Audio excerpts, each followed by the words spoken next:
Halo guys, Assalamualaikum warahmatullahi wabarakatuh. Balik lagi sama aku, Zihan Latifah Alfi, mahasiswa dari Universitas Logistik dan Bisnis Internasional, jurusan D4 Logistik Bisnis dengan nomor urut NPM 6204089.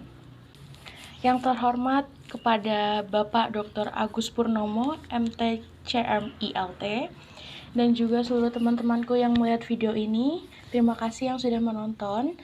Pada kesempatan kali ini atau dalam video ini aku mau ngejelasin bagaimana pentingnya adanya konsep dari Green Supply Chain Management, yang dimana konsep ini merupakan konsep yang paling tepat untuk keberlanjutan dari suatu perusahaan.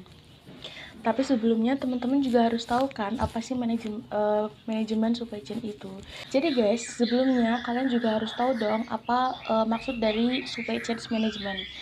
Nah, aku jelasin ya. Jadi supply chain management itu merupakan rangkaian suatu proses mulai dari supplier, manufaktur, retail hingga konsumen yang merupakan satu kesatuan yang saling berhubung tanpa pembatas dan berlangsung secara transparan. Jadi SCM itu tuh penting banget ya guys buat suatu perusahaan manufaktur, yang dilakukan untuk memperlancar proses produksi dan proses pemasaran untuk memenuhi kebutuhan konsumen. Jadi si SCM ini dipergunakan agar pengendalian supply chain bisa efektif, maka diperlukan adanya arus informasi yang lancar dan saling percaya antar bagian, baik itu pemasok, perusahaan maupun konsumen. Nah, untuk menunjang adanya manajemen supply chain ini dibutuhkan konsep untuk memberikan perkembangan dari suatu perusahaan. Jadi konsep ini dinamakan dengan konsep Green Supply Chain Management.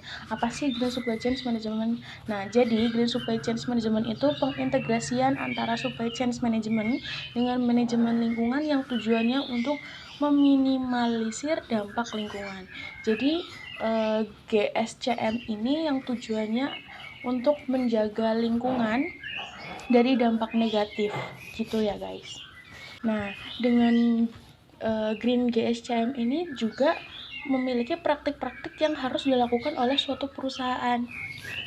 Nah, jadi praktik GSCM ini merupakan penerapan prinsip-prinsip manajemen lingkungan untuk seluruh rangkaian kegiatan rantai pasok, termasuk desain, pengadaan, manufaktur, perakitan, pengemasan, logistik, dan distribusi. Nah, dari jurnal yang aku baca, ada beberapa praktik-praktik GSCM. Yang pertama ada desain, green design, green purchasing, green procurement, green warehousing, green transportation, dan green reverse. Nah, bisa kita bahas bareng-bareng gitu ya. Yang pertama ada green design. Apa sih green design itu?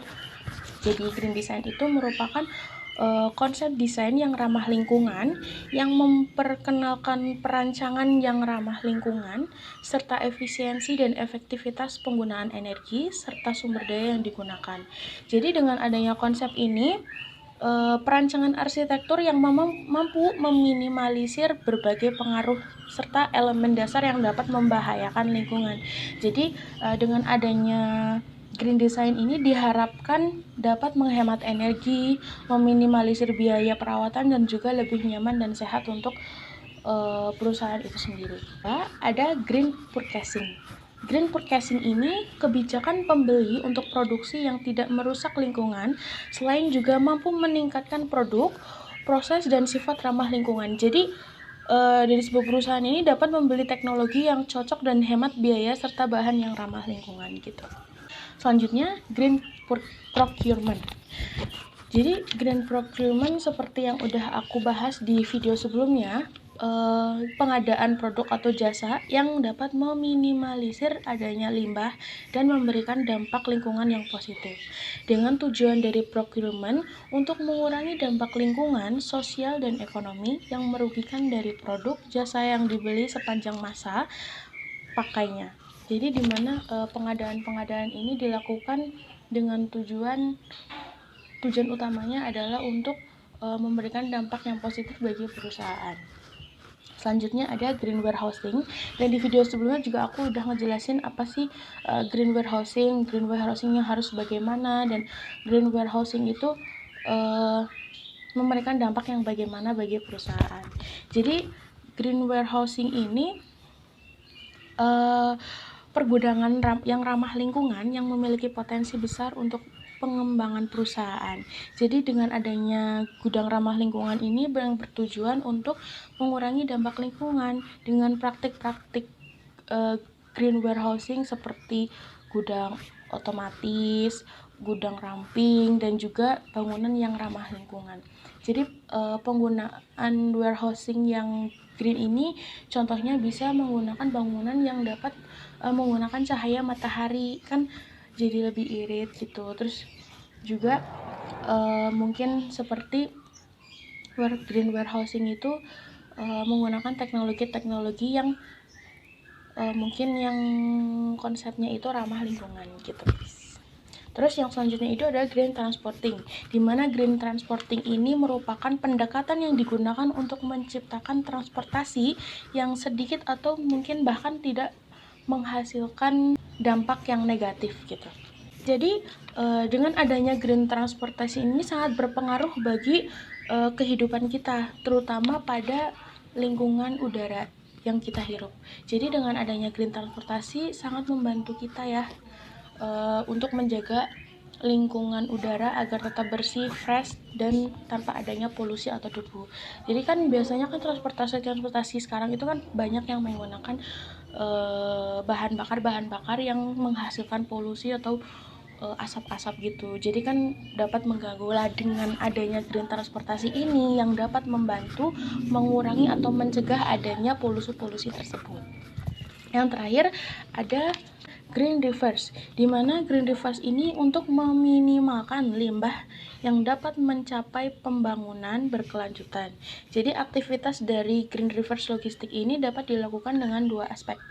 Yang pertama, penggunaan kembali atau daur ulang limbah secara hijau. Yang kedua, ada perlindungan lingkungan. Selanjutnya, ada dampak dari green supply chain management.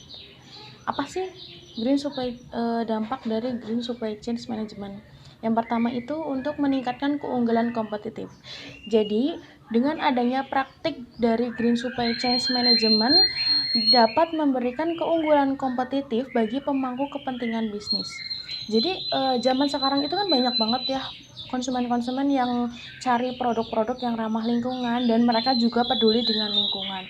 Jadi dengan adanya green supply chain management ini memberikan peluang perusahaan untuk menarik perhatian si konsumen agar mereka tuh dapat mendekat dan menggunakan produk dari perusahaan itu. Jadi itu punya sisi positif dan sisi peluang yang bagus gitu ya untuk keberlanjutan si perusahaan. Terus yang kedua ada lingkungan yang lebih baik. Jadi dari praktik GSCM ini mendorong perusahaan untuk menggunakan sumber daya secara efisien dan mengurangi limbah, yang tujuannya mengurangi dampak negatif terhadap lingkungan dan membantu pelestarian sumber daya alam. Jadi manfaatnya tuh gede banget ya adanya green supply chain ini. Jadi bisa dengan adanya green supply chain ini bisa menjaga lingkungan agar tetap bersih dan tidak tercemar dengan adanya limbah-limbah dari pabrik. Oke, yang ketiga ada efisien operasional. Jadi perusahaan ini dapat mengurangi biaya operasional dan meningkatkan efisiensi melalui penghematan energi, udara, dan juga bahan bakar. Itu benar-benar kayak yang ibaratnya tuh lebih ngirit dan lebih sedikit biayanya daripada tidak menggunakan green supply chain management. Terus selanjutnya peningkatan citra perusahaan. Jadi praktik GSCM ini membantu perusahaan untuk membangun citra perusahaan yang bertanggung jawab dan ramah lingkungan di mata konsumen dan masyarakat. Jadi ini tuh bisa menjadi peluang di mana perusahaan itu bisa mendapatkan kepercayaan lebih dari si konsumen gitu. Karena kan konsumen itu akan berpikir bahwa ini perusahaan tuh kayak bagus banget ya. Mereka tuh menggunakan prinsip green yang tujuannya itu juga untuk masyarakat lingkungan sekitar juga. Tujuannya adalah untuk memberikan dampak yang positif bagi lingkungan sekitar gitu. Jadi kan kayak punya pendukung dari si konsumen gitu. Terus terakhir ada peningkatan kepuasan karyawan, di mana peningkatan kepuasan karyawan ini merupakan inisiatif ramah lingkungan yang meningkatkan semangat kerja karyawan yang merupakan bagian dari perusahaan yang menggunakan konsep dari ramah lingkungan. Jadi gini, orang yang bekerja atau orang yang menjadi karyawan dari suatu perusahaan yang menggunakan konsep Green Supply Chain Management, mereka akan berpikir bahwasannya kayak, wah, aku bekerja di perusahaan yang memang perusahaan ini itu memberikan dampak lingkungan yang baik bagi lingkungan sekitar. Jadi karena banyak masyarakat yang menyanjung adanya perusahaan yang menggunakan konsep ini, maka karyawan yang bekerja di situ juga pasti akan merasa bangga sama dirinya yang bekerja di perusahaan tersebut gitu. Oke, teman-teman, makasih ya udah nonton video ini, dan aku berharap video ini dapat memberikan manfaat yang baik buat teman-teman dan menambah wawasan atau ilmu untuk teman-teman semua mengenai Green Supply Chain Management. Jadi kalian bisa mempertimbangkan nih untuk teman-teman yang mungkin punya bisnis atau usaha-usaha lain, kalian bisa mempertimbangkan apakah dengan adanya konsep green logistik ini atau green supply chain management ini dapat meningkatkan dan mengembangkan usaha-usaha tersebut. Dan mungkin kalau ada kata-kata atau materi atau bahasa yang keliru, mungkin teman-teman bisa memperbaiki atau mengingatkan aku lewat di kolom komentar. Dan terima kasih ya. Assalamualaikum warahmatullahi wabarakatuh. Bye-bye.